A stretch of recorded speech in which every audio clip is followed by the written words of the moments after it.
ในวันที่21ตุลา2025นี้กรมวิทยาศาสตร์ประวัติศาสตร์การทหารได้เคลื่อนไหวเฮ็ดเวียกอยู่กองบัญชาการฐานแขวงจำปาสักโดยมีสหายพลจตวาปริญญาเอกควรมิงบิดาศักดิ์หัวหน้ากรมวิทยาศาสตร์ประวัติศาสตร์การทหารมีสหายพันเอกสิทธิ์ประเสริฐนวลมณีวงศ์หัวหน้าการทหารกองบัญชาการฐานแขวงจำปาสักมีกรมก่อสร้างคณะภาคคณะบัญชาองค์การ5ห้องกองบัญชาการฐานแขวงพร้อมด้วยภาคส่วนที่เกี่ยวข้องเข้าร่วมสหายพันโทสุขสันต์ค่ายพรมหัวหน้าห้องการกรมวิทยาศาสตร์ประวัติศาสตร์การทหารได้ผ่านข้อตกลงของกระทรวงป้องกันประเทศว่าด้วยการแต่งตั้งคณะรับผิดชอบเคลื่อนไหวลงสำรวจและเก็บกำข้อมูลเขตพื้นที่ประวัติศาสตร์การทหาร5แขวงภาคใต้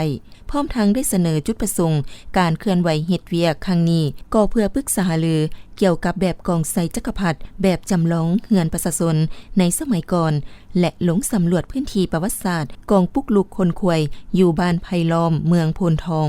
พร้อมนั้นก็ได้ผัดเปลี่ยนกันประกอบความคิดเห็นเกี่ยวกับแบบโครงสร้างกองไซจักรพรรดิแบบจำลองสถานที่ต่างๆและควรแก้ไขปัญหาประชาชนเข้าไปทำมาหากินและทำการผลิตอยู่ตามขอบเขตการก่อสร้างโครงการกองไซจักรพรรดิซึ่งอาจจะก่อความยุ่งยากให้แก่การก่อสร้างโครงการดังกล่าวตื่มอีก